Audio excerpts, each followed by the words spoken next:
দীপা সূর্যের সাথে পুজোতে বসতে না চাইলে সূর্য দীপার ছবি নিয়ে এসে ওর সাথে পুজোয় বসাবে বলে।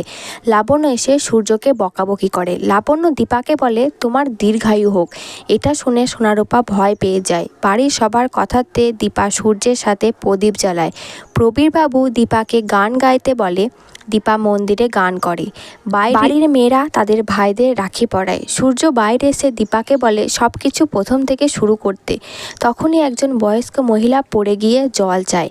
দীপা জল দেয়। এটা দেখে সূর্যের মনে পড়ে ওদের প্রথম দিনের দেখার হওয়ার কথা।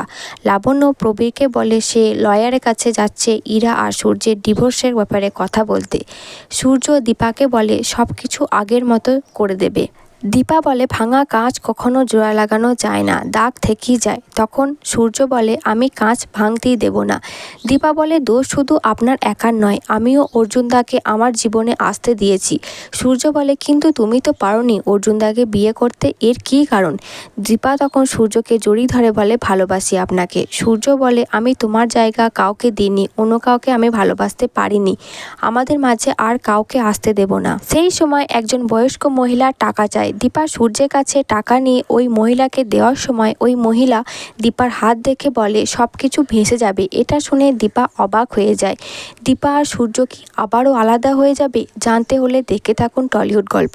আর অনুরাগের ছোঁয়ার পরবর্তী এপিসোডগুলি দেখার জন্য আমার চ্যানেলটিকে সাবস্ক্রাইব করে পাশে থাকা বেল আইকনটি ক্লিক করে রাখবেন। আর ভিডিওটি ভালো লাগলে একটি লাইক করবেন।